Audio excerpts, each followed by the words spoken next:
I used to think control was something you could pack, like an emergency kit or a map folded too many times. But down in the Everglades, under that heavy, wet silence, I learned that control doesn't belong to you. It belongs to the place. And once the swamp decides you've had enough, you don't get to negotiate your way out. My name's Michael, 56 years old, married to Karen for 32 of those. We've been RV travelers for almost half our lives, the kind of couple that other campers point to and whisper, "That's how I want to grow old." And for the most part, we'd earned that reputation. We moved steady, planned smart, and never took unnecessary risks. But that spring, we decided to do something different, something reckless in its quiet way. Karen had always wanted to see the Everglades before the summer heat swallowed it whole. We'd read that the mosquitoes weren't as bad in March, that the nights could still be cool. So we packed our 1981 Volkswagen Westfalia, that mustard yellow van that still smelled faintly of cedar and oil, and drove south from Tallahassee. I remember how proud I was of that van. No GPS, no onboard Wi-Fi, just a pair of analog souls chasing the kind of silence you can't buy anymore. But as we crossed into the park, I felt it, that almost imperceptible pressure in the air. The humidity wasn't just damp, it was dense, as if the world around us was holding its breath.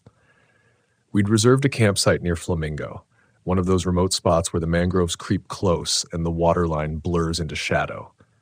The ranger who checked us in was polite enough, but I noticed he didn't meet my eyes when I asked about night cushions. He said something like, "You'll hear things you can't place. Don't try to." Karen laughed it off, but the words stuck. That first evening, the sky burned itself out in pink and copper streaks over the marsh. We sat on fold-out chairs, beer cans sweating beside us, and watched the mosquitoes rise like smoke. It was beautiful in a way that made you uneasy. The kind of beauty that hides its teeth. The sounds changed as night settled. In the distance, a bullfrog barked, then another. But underneath, something else moved. Slower, wetter, dragging. I told myself if it was the wind through the reeds, the tide pulling at the mud, but I couldn't shake the feeling that something was listening back. I remember Karen saying, "You're quiet tonight," and I said, "Just tired." But the truth was I'd been watching the tree line. There were shapes there. Or maybe just the suggestion of them, flickering when I turned my head. The heat, the humidity, and the hum of insects made the air shimmer in strange ways. I convinced myself it was an illusion. By 10 p.m., the park was absolute darkness. Not the kind you find in forests or mountains. This was thicker. It felt like the light itself had been swallowed. When we turned off the lantern, the van became a floating island in an ocean of black. We lay in our narrow bed, the pop-top canvas creaking softly above us. Karen's breathing evened out within minutes, but mine wouldn't settle. I kept hearing it, a slow tick, tick, tick against the side of the van. At first, I thought it was rain, but there was no rain. Then maybe branches, except there were no trees close enough. I lifted my head, held my breath. The ticking stopped, and then 3 soft knocks. Tap, tap, tap, right at the rear hatch. I froze. My instinct wasn't fear at first. It was confusion, because I knew that sound. Knuckles against metal. Someone testing the surface. I waited for a voice, a flashlight, a call, anything that would make it human. But there was nothing, just the endless hiss of insects and that dense waiting silence. Karen stirred beside me. "You hear that?" "Probably the van settling," I whispered. But even as I said it, I didn't believe it. I lay there for another hour, every muscle taut, listening for the sound to return. It didn't. Eventually, exhaustion took over, and I drifted into that shallow half-sleep where you dream but don't rest. In the morning, I walked around the van. No footprints, no marks, nothing but a faint layer of dew. The air smelled like salt and decay.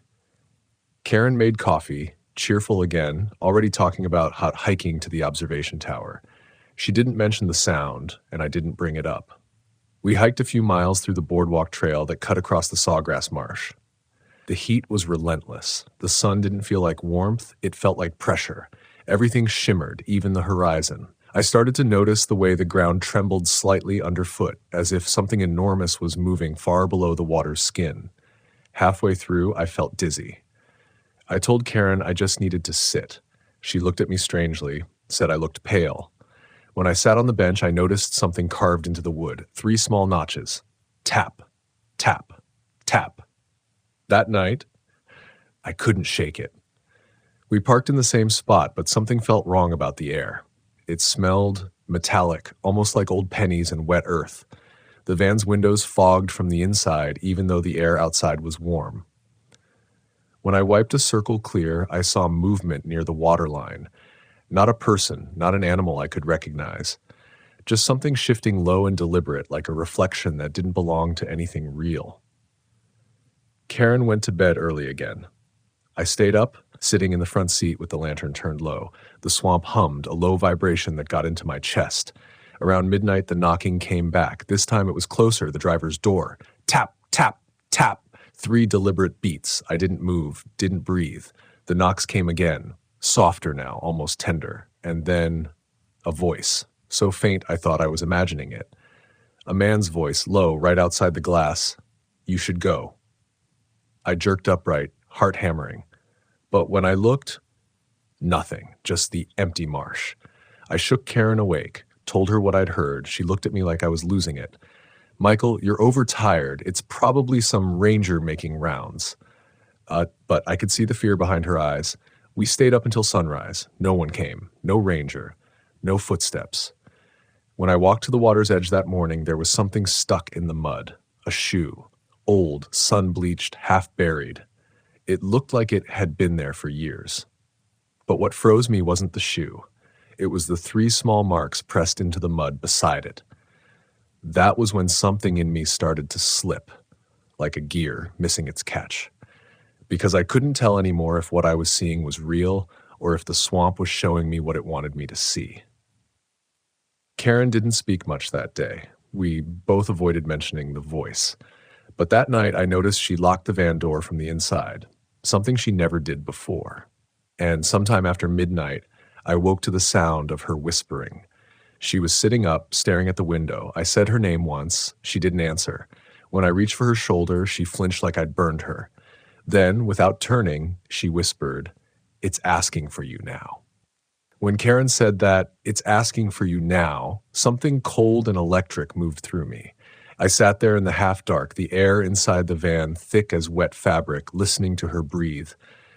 She was trembling, but her eyes never left the window. The lantern glow flickered over her face, and for the first time since we'd been married, I saw a kind of fear that didn't belong to the world outside. It was deeper, internal. "What do you mean?" I whispered. She didn't answer, just lifted a hand and pointed, slowly, toward the glass. And I swear to you, even now, even after all the ways I've tried to reason it out, I saw movement. Not a shadow, not a reflection. Something darker than the dark itself, sliding past the window as if the swamp itself had leaned in to listen. I reached for the flashlight, but my hands wouldn't work right. The air was so heavy I could feel my pulse against my throat. When I finally flicked the light on, the window was empty. Karen turned to me then. Her voice was small. "I don't want to stay here anymore." And I said, "We won't." But in that moment, I wasn't sure I believed myself. The swamp doesn't let go easily. It's not that kind of place. We waited until morning, neither of us really sleeping. Every sound outside, every bird call, every branch shifting in the wind felt like a test of our sanity. When the first light finally broke, it was a sickly yellow, as if the sun itself had trouble rising over this part of the world. I started the van without coffee. The engine coughed once, twice, then died. Again, nothing. That old Volkswagen had carried us across deserts, mountains, blizzards. It had never once failed to start, but now it sat there silent as if it had decided it didn't want to leave either. Karen kept glancing out the window. Her voice was tight, trembling. "Michael, please, just call someone." But the signal bars were gone. No service, no hint of connection. Just static when I tried the radio. I climbed out, sweat already clinging to my back. The smell hit me first, that sour metallic tang that made my stomach turn. The air buzzed with insects and the horizon shimmered with heat. The swamp stretched out endlessly in every direction. The mangroves bent like old men whispering secrets. I lifted the van's rear hatch to check the cables. That's when I saw it. 3 faint dents in the metal. Not scratches, dents. Small, round, spaced apart exactly like knuckles. I remember standing there, staring at them until my knees felt weak. Because I realized the knocks hadn't come from outside. The dents pushed outward. I didn't tell Karen. Some part of me already knew. It wasn't about what was real or not anymore. It was about control, and I was losing it. We stayed another night. Not by choice, but because the van refused to start, and walking in that heat would have been suicide. I tried to make it feel normal. Cooked dinner on the small stove, opened a beer, told Karen we'd get a tow by morning. But she didn't touch her food. She just sat there, staring out through the mosquito netting, her face pale, her lips moving silently. When the sun went down, the swamp came alive again. The sounds grew stranger, less like animals, more like imitations. A low croak that bent halfway into a human tone. A whisper carried on the wind that almost formed words. By midnight, the air inside the van was unbearable. Karen was shivering, though it must have been 80 degrees. I wiped the sweat from my eyes and turned on the lantern. That's when I saw the condensation on the window. It wasn't fog from the heat. It was breath. There was a faint circle in the glass, like someone had exhaled from the other side. I leaned closer, squinting. My own reflection stared back, tired, frightened, hollow-eyed. But just over my shoulder, in the faint reflection, I thought I saw another shape. Something tall. Still. Behind me, I spun around. Nothing. That's when I heard the whisper again. Closer this time. You should have gone. The lantern flickered out. I fumbled for the matches, my hands shaking so badly that I dropped half the box. The dark was absolute. The kind that presses against your skin, makes you feel smaller. I could hear Karen breathing fast beside me. Then, from the passenger side, tap, tap, tap. Not on the glass, on the inside panel. I don't remember the next few seconds. Just the scream that tore out of me, the way my hand slammed the ignition, the sudden roar of the engine catching as if the van itself had decided to help us escape. I slammed it into gear and drove. No headlights, no plan, just blind panic through that narrow, twisting road, the swamp flashing past in brief glimpses of moonlight. The road curved and buckled, roots pressing through the asphalt, but I didn't care. Karen was crying beside me, her voice breaking into half words. Don't stop, don't stop, don't stop. I don't know how long we drove, maybe 10 minutes, maybe an hour, until the road ended. Dead stop. A barricade across the lane, rusted and half buried in mud. The map had shown a loop, but here we were, trapped between the swamp and a road that didn't exist anymore. I sat there, gasping, drenched in sweat. The engine idled low, a steady rumble beneath the chorus of insects. I looked at Karen. Her hands were clamped around the seatbelt, the rough knuckles white. And I knew if I didn't find a way out right then, I'd lose her. Maybe not physically, but something inside her would break. So I turned the van around. Slowly this time. No panic, just deliberate motion. And in the rearview mirror, for a moment, I thought I saw someone standing in the middle of the road. A silhouette. Motionless. But when I looked back, nothing. We drove until dawn. The road finally widened, the signs reappeared, and the swamp gave way to open land. I didn't speak. Neither did she. When we finally reached the park exit, the ranger on duty stepped out of his shack. He looked at the van, at the mud smeared across the panels, at our faces, and said quietly, "You made it out." No smile, no surprise, just recognition. We didn't answer. We just kept driving. Even now, months later, I haven't been able to bring myself to clean those dents. They're still there on the inside of the hatch. Every time I see them, I remember that night. The breath on the glass, the voice in the dark, the look on Karen's face when she said it was asking for me. But what haunts me more than the fear is the silence that followed. The way the world outside our van, the world we'd always trusted to stay still, predictable, shifted, like a mirror catching light at the wrong angle. I keep wondering if the swamp was ever trying to hurt us, or if it was trying to show us something. Karen doesn't talk about it anymore. She stopped coming on trips altogether. The van sits under a tarp behind our house now, its tires slowly deflating, its paint fading. I start it sometimes just to listen to the engine hum, to feel that illusion of control again. But some nights when the house is quiet and the air outside turns heavy and wet, I'll hear it. That slow, deliberate tap, tap, tap, tap.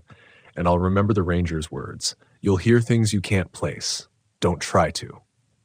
I used to think he meant ghosts or wildlife. Now I think he meant something simpler. That there are places in this country, quiet, forgotten places, where the world doesn't care about your rules, your maps, your logic, where the air remembers things you'd rather forget. The Everglades taught me that control isn't safety. Safety, it's a story we tell ourselves so we can sleep at night. And I haven't slept right since. People think fear is the enemy, but after that trip, I started to believe fear is the only thing that tells the truth. When I look back on the Everglades, I realize the swamp didn't lie to me. I lied to myself. I told myself I could handle it, that experience meant control, that years behind the wheel meant I understood what roads can turn into when the night starts to breathe. But that's not how wilderness works. It doesn't reward your confidence.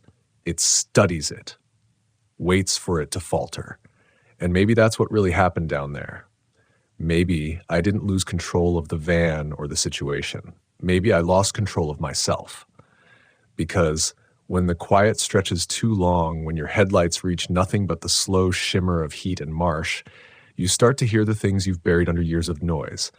Every mistake, every regret, every word you never said. The swamp just amplifies it, turns it into something you can't ignore. Karen says she doesn't dream about that night anymore. But I do. And in those dreams, it's never the knocking that wakes me. It's the silence that follows.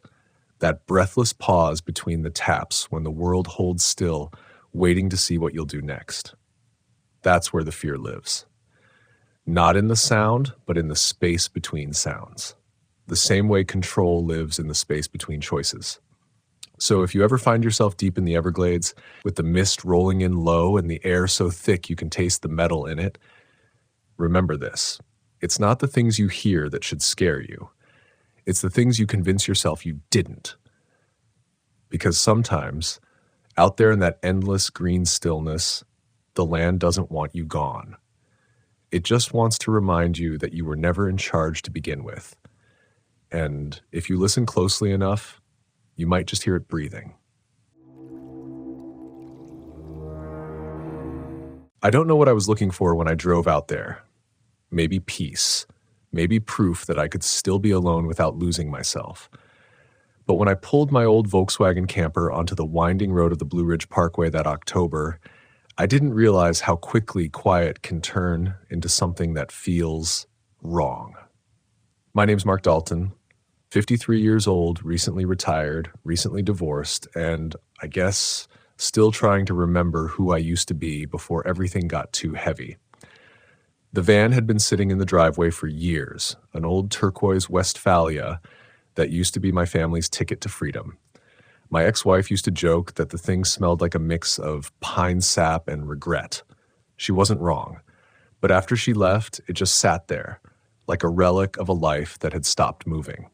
That morning, I told myself this trip was about letting go.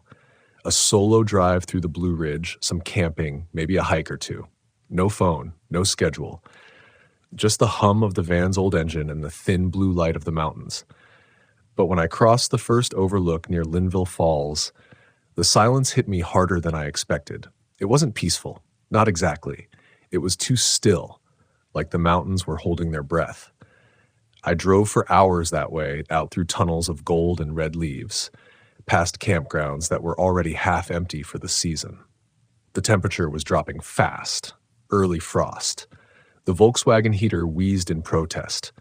I should have stopped earlier, but the thought of pulling into one of those public campgrounds, surrounded by strangers, felt wrong. I wanted solitude, or at least I thought I did.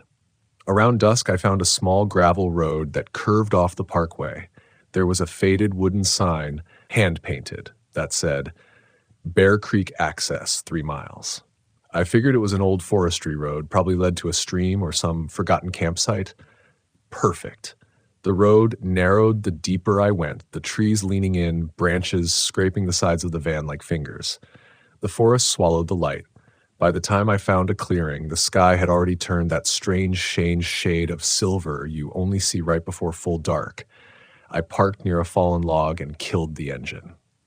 The quiet that followed was so complete it almost felt physical, like the air itself was listening. I set up camp, lit a small lantern, and cooked a can of chili on the little propane stove.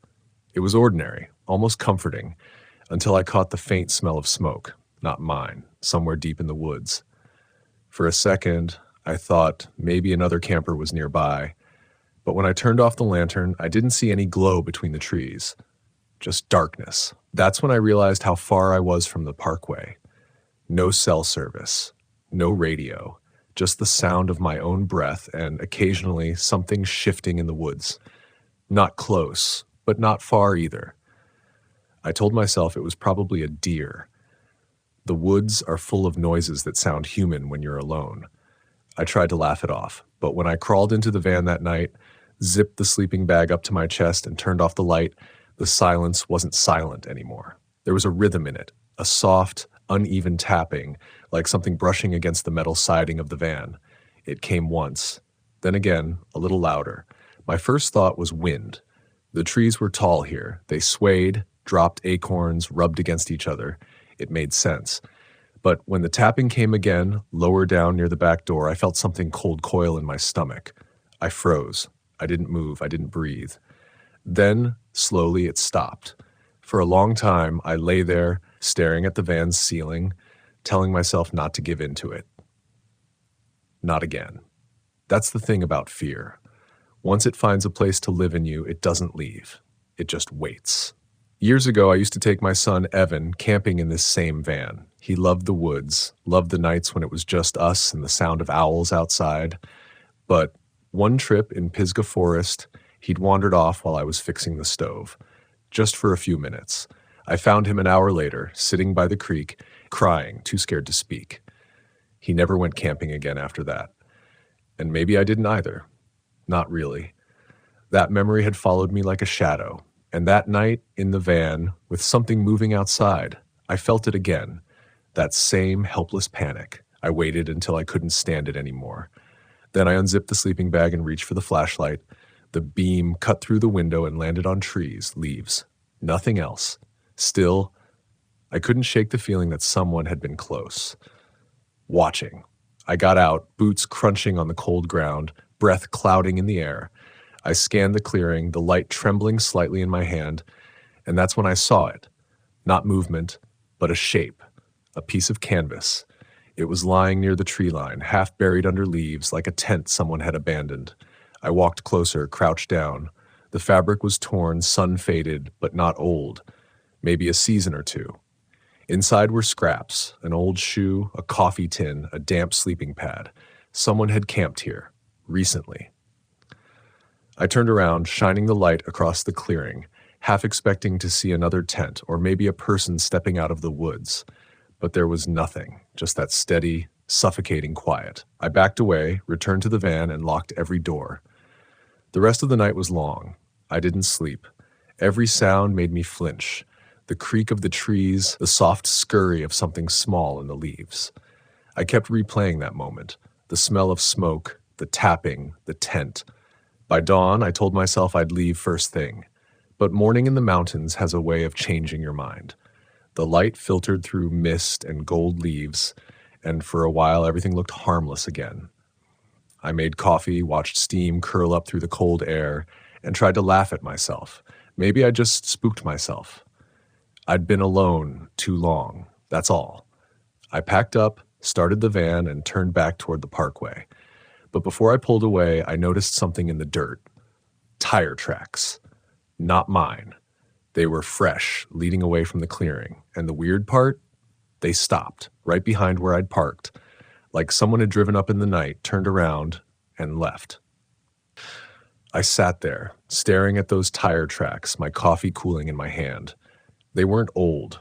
The rain overnight hadn't erased them. Whoever it was had been there after I parked, close enough to see my van, maybe close enough to see me. I got out and knelt beside them, tracing the shape with my fingers. They were narrow, probably from a truck or an SUV. The tread was deep, sharp-edged. I could almost see the moment it happened. A vehicle creeping down the gravel road, headlights off, engine quiet, stopping just long enough to look. Why? There was no reason for anyone to be this far off the parkway unless they had a purpose.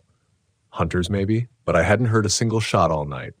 And that smell of smoke, it came back to me suddenly, faint, woodsy, but mixed with something chemical, like lighter fluid. I told myself not to spiral. Fear makes connections where there aren't any. Still, I couldn't shake the image of someone standing in the dark outside my van, watching, waiting, deciding something. I climbed back into the driver's seat and turned the key. The van coughed once, twice, then fell silent. I tried again. Nothing. The fuel gauge read half full, but the needle quivered like it didn't believe itself. "Come on," I muttered. "Not now." I popped the rear hatch, grabbed my old toolbox, and lifted the engine cover. Everything looked fine, worn, greasy, but fine. Then I saw it. The rubber fuel line that connected to the carburetor had been sliced. Not torn, cut. I just stood there, staring at it. The air suddenly felt too thin, too sharp. For a long time, I didn't move. Then I took a step back and scanned the tree line again. The woods looked the same, quiet, gentle, harmless. But that illusion didn't hold anymore. Someone had been close enough to touch my van. I remember whispering to myself, "It's just an animal, a raccoon maybe, chewed through it." Even as I said it, I didn't believe it. My hands shook as I patched the line with electrical tape and a short bit of spare tubing. The repair wasn't perfect, but it would hold. I needed to get out. The engine sputtered to life, the familiar rattle of the Volkswagen suddenly sounding like salvation. I eased it down the gravel road, every crunch of tire on rock echoing too loud in my ears. The forest pressed in tighter as I went. The sun was up, but it barely touched the ground here. When I finally saw the bright curve of the parkway through the trees, I exhaled for the first time in what felt like hours. But as soon as I turned onto the asphalt, I noticed something ahead. A gray pickup parked at the overlook, tailgate down. A man stood beside it, facing the view. He didn't move as I approached. I slowed, debating whether to pass or stop. He looked ordinary enough, middle-aged, wearing a flannel shirt and a ball cap. But something about the way he stood there, motionless, got under my skin. As I passed, he turned. Just his head. Our eyes met for a fraction of a second, and I swear there was no surprise in his face, no curiosity, just recognition, like he'd been expecting me. I kept driving. For miles, the road wound higher, the mist thickening, the radio hissed static no matter what station I tried. Eventually, I saw another pull-off, a picnic area half hidden by trees. I pulled over, shut off the engine, and let the quiet return. My heart was still hammering, but I tried to talk myself down. Maybe he was just another traveler. Maybe he'd camped nearby too. I was building ghosts out of strangers. But when I stepped out of the van and looked at the dust on the rear bumper, I froze. There were prints, fingers, 4 of them, smudged across the metal like someone had touched it while I slept. That was when my rational side started to break. I got back in the van and drove again, faster this time. The parkway twisted like a ribbon along the ridge, and each curve felt narrower, more claustrophobic. The Blue Ridge should have been beautiful, peaks rolling forever, clouds pouring through the valleys, but all I could see now was escape routes.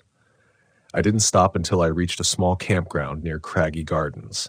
There were a few RVs scattered across the lot, and the presence of other people, actual, visible people, brought an almost desperate relief. I found a site near the edge and parked.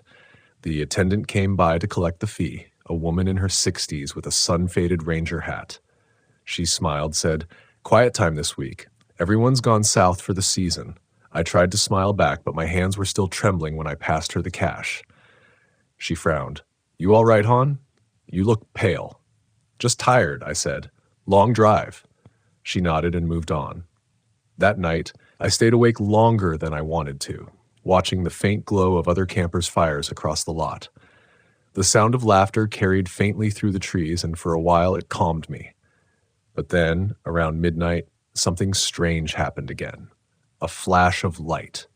Not bright, just a flicker, reflecting off the van's rear window. Then another. Headlights. I slid closer to the window and peered out. A pair of beams crept slowly down the gravel road leading into the campground.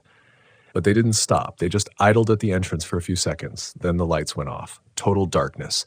No engine noise. Whoever it was, they'd turned off the vehicle.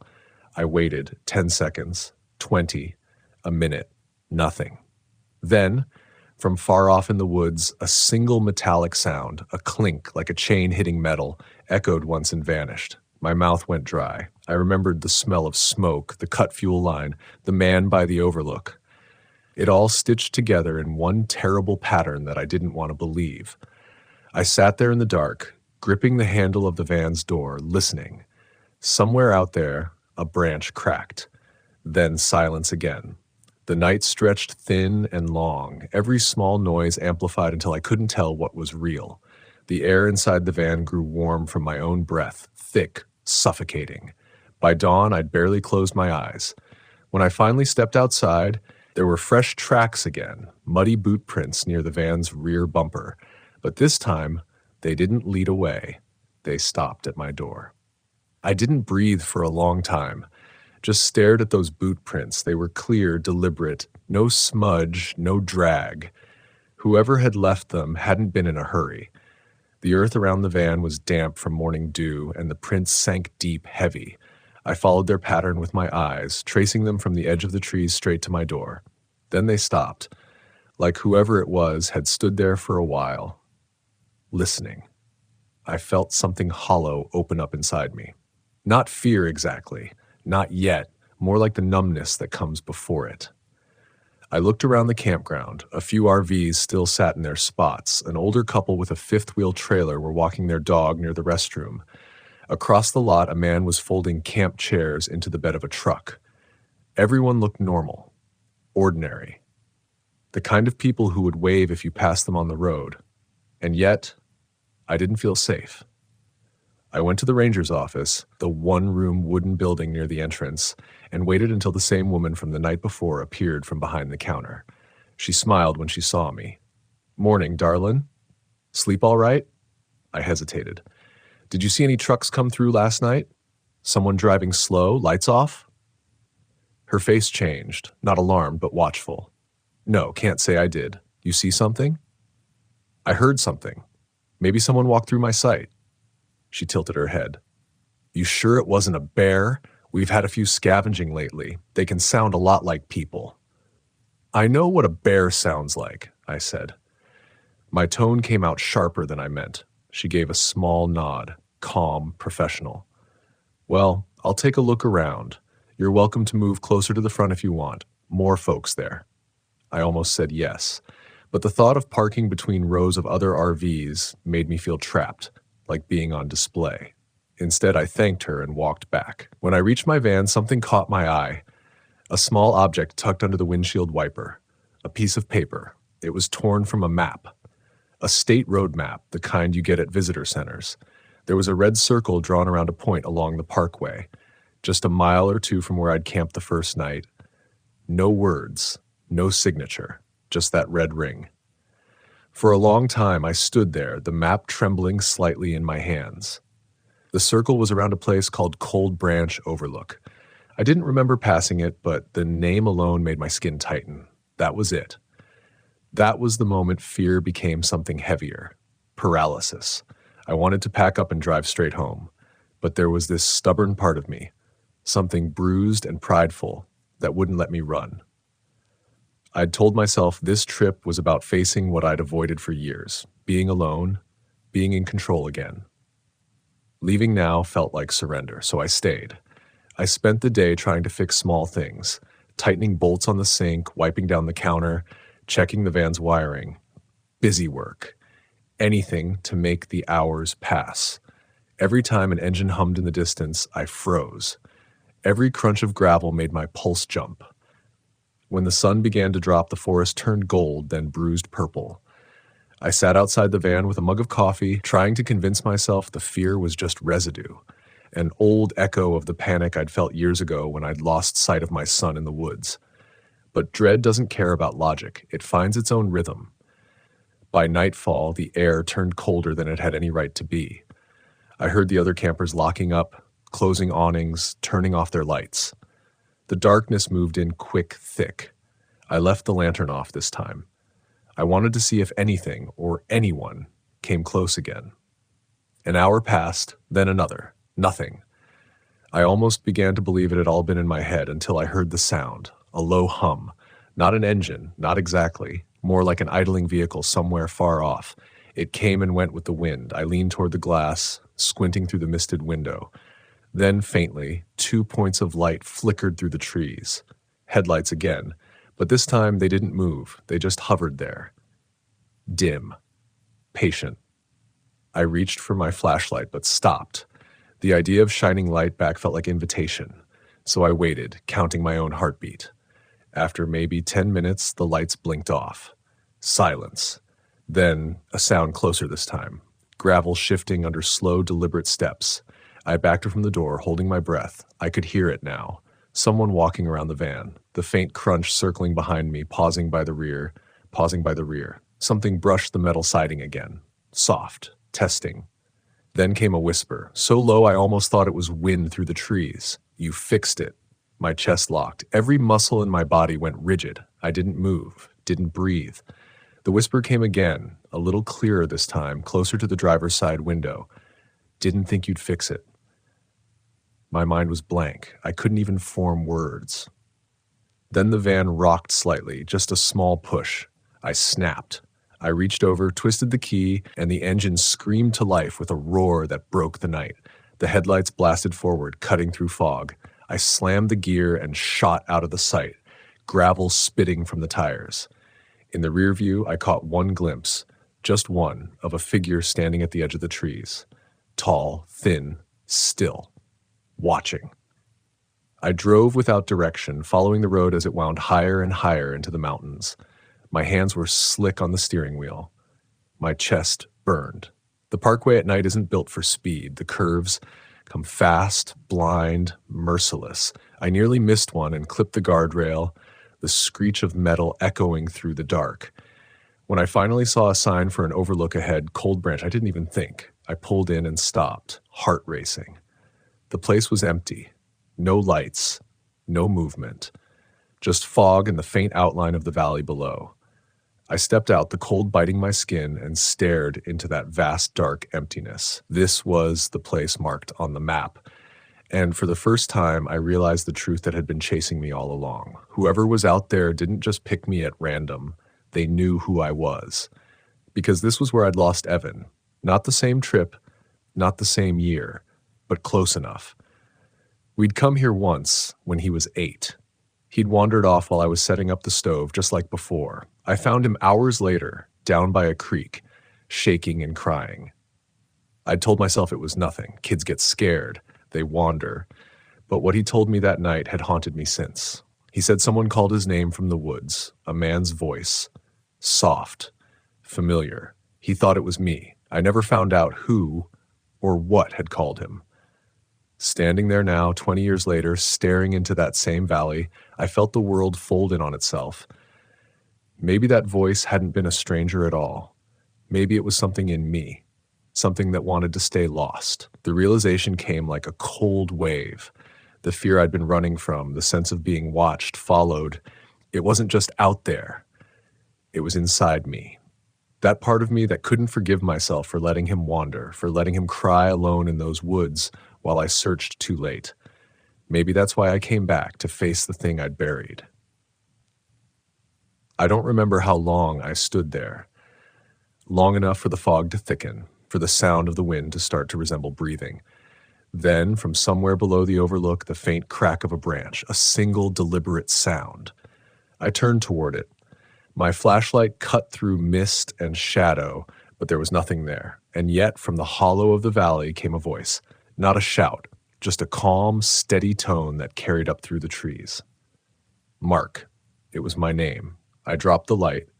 The beam swung wildly, caught the outline of a man near the tree line, too far to see his face, but close enough to know he was real. I didn't wait. I ran for the van, slammed the door, and peeled out of the overlook, gravel spraying into the night. The voice didn't follow, but I could still hear it, echoing through the valley, through memory, through everything I hadn't faced. I didn't stop driving until dawn.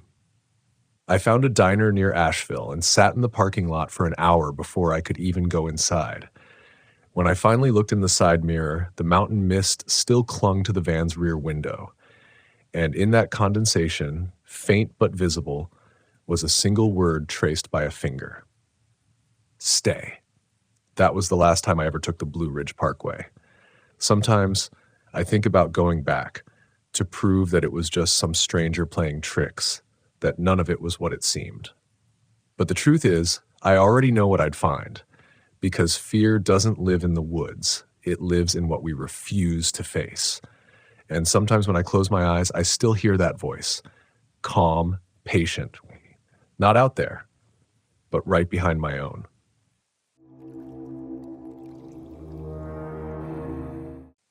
My name's Mark Redden, 58 years old, and for the first time in my life, I thought I was finally doing something just for me.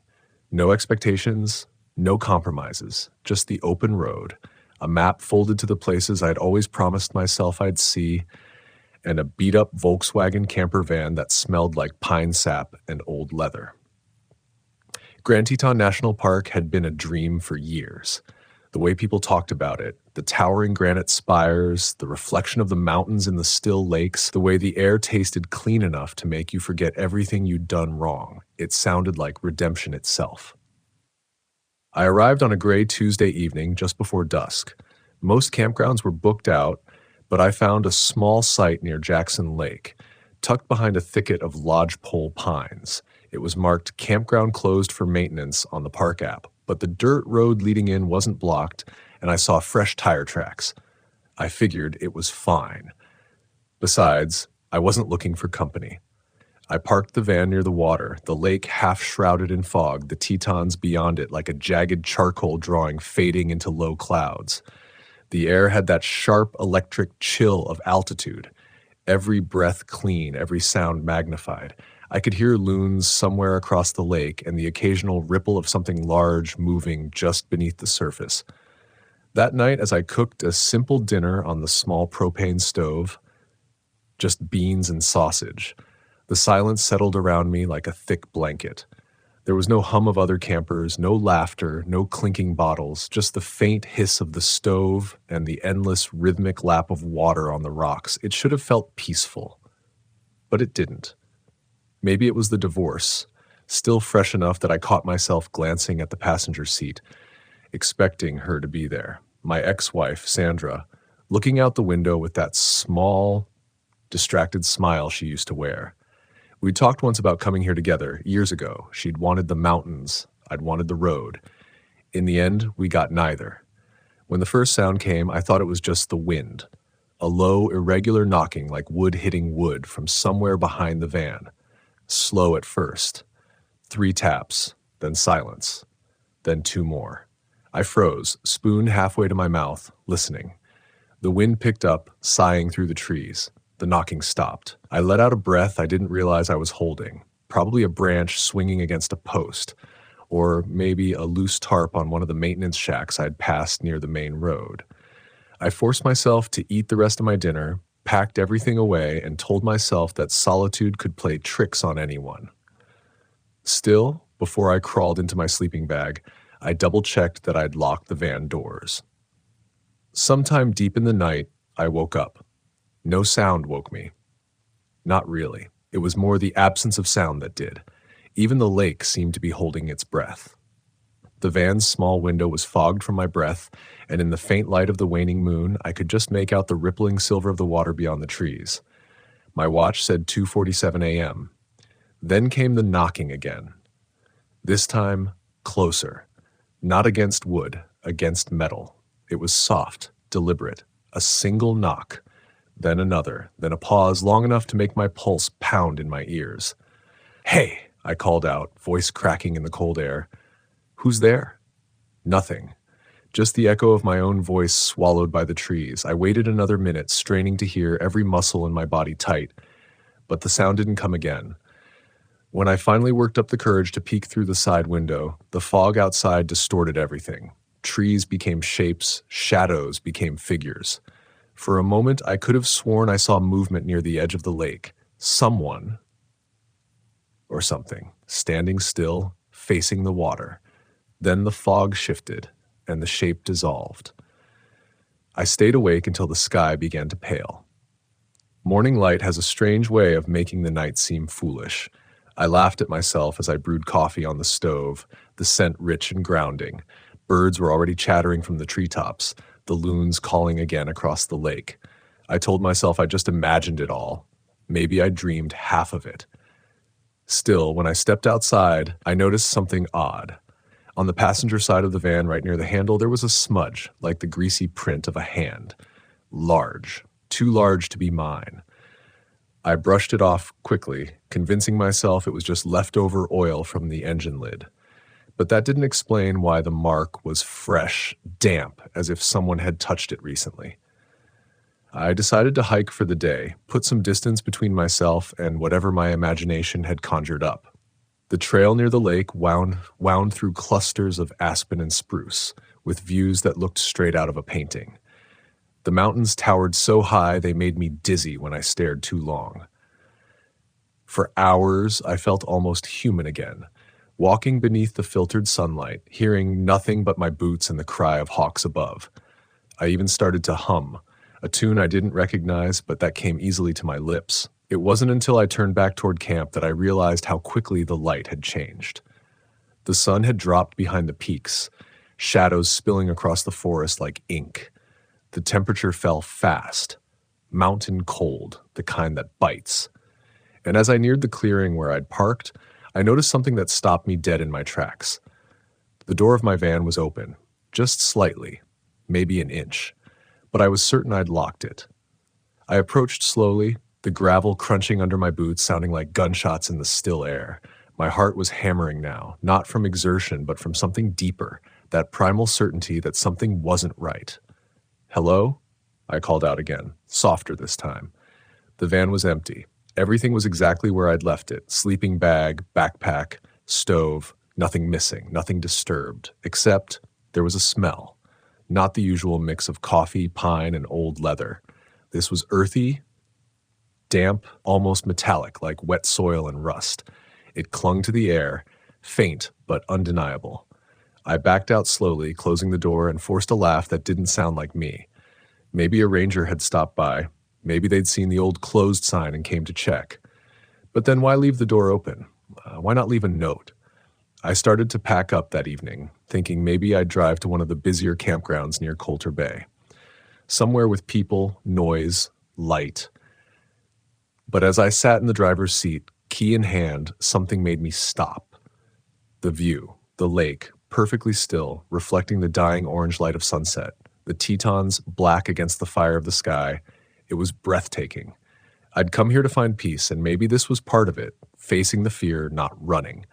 I decided to stay one more night, just one.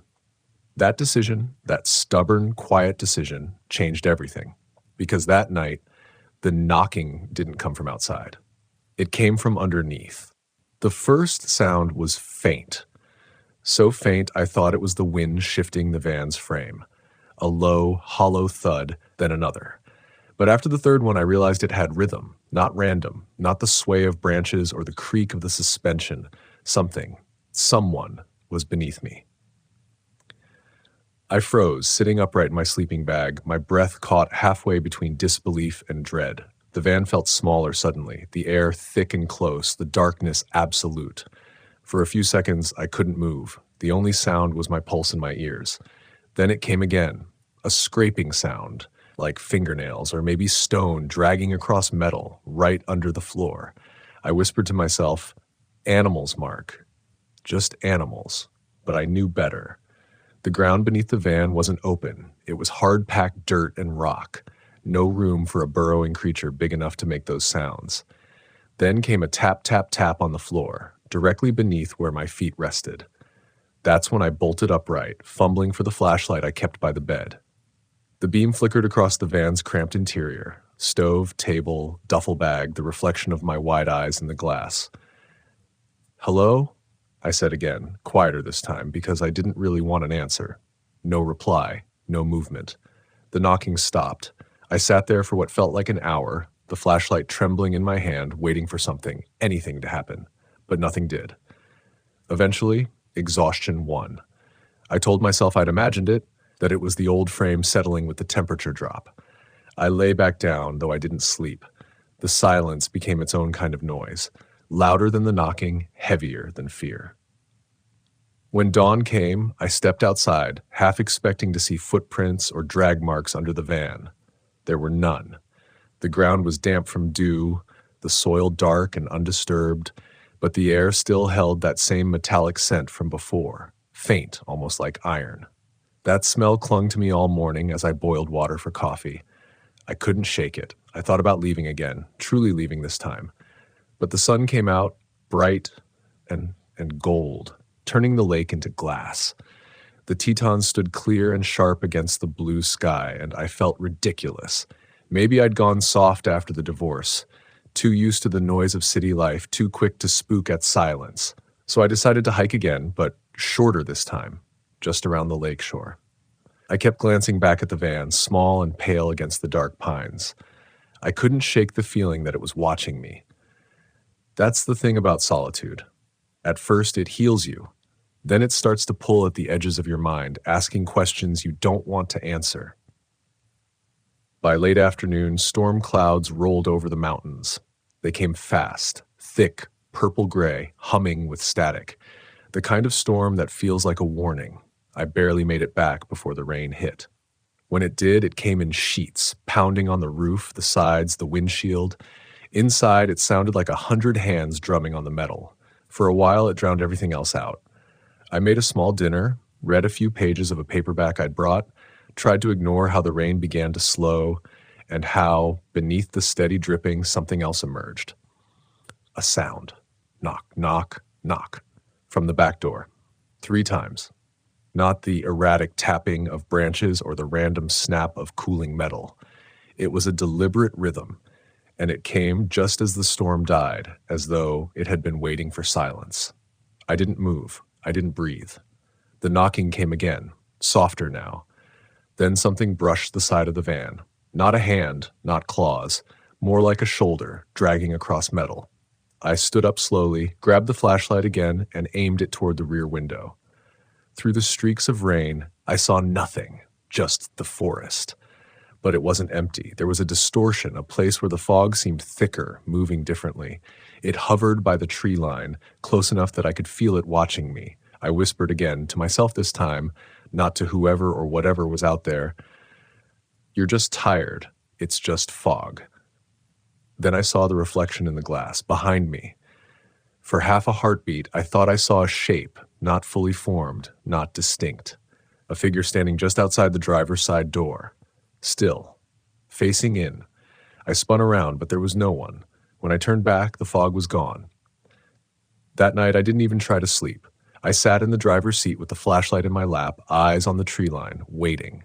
Hours passed. The moon rose, bright and sharp as ice. The forest turned silver, and then silence again. Not peaceful silence, but the kind that feels aware of you. I realized then how easily fear becomes a kind of mirror, how it reflects not what's outside, but what you've buried deep down. After Sandra left, I'd promised myself I'd start over. I'd told everyone the road would heal me, that I just needed space to think. But maybe what I really wanted was to run away. From the empty house, from the quiet, from myself. And here I was, sitting in that same quiet, running out of explanations for it. The line between imagination and reality gets blurry when you're alone long enough.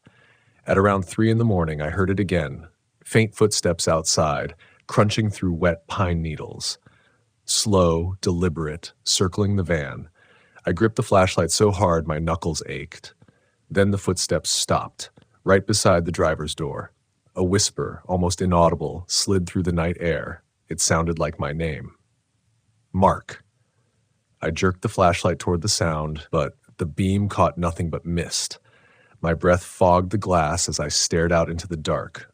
And then something touched the van again, a single tap, this time from the roof. That was it. I turned the ignition. The van stuttered, coughed, and died.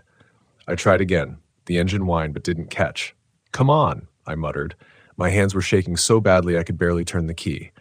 Finally, on the third try, it roared to life. I slammed it into gear, gravel spitting from the tires, headlights cutting through the fog like knives. I didn't look in the mirrors. I couldn't. I drove until the trees thinned and the asphalt of the main road appeared ahead, shining wet under the moonlight. I didn't stop until I saw lights, the ranger station at Coulter Bay, a warm yellow glow that looked almost unreal after 2 nights of darkness. When I finally parked and shut off the engine, the silence felt different, safe somehow. But as I stepped out to breathe, I caught that same faint metallic scent again, and on the back door of the van, just below the handle, was another print. Large, fresh, like a reminder. In the days that followed, I told myself it didn't matter, that I'd been tired, half dreaming, that the handprint was residue from the storm. But I knew. Deep down, I knew. It wasn't about what was out there. It was about what was inside me. The fear I'd been running from since the day she left, the silence I'd filled with movement. That trip to Grand Teton didn't scare me away from the road. It showed me something else. That peace isn't found in escaping the noise. It's found in facing the quiet. Because sometimes the things that knock in the dark are just echoes of the things we've tried too long to ignore. And if you listen, really, they stop being monsters. They become mirrors.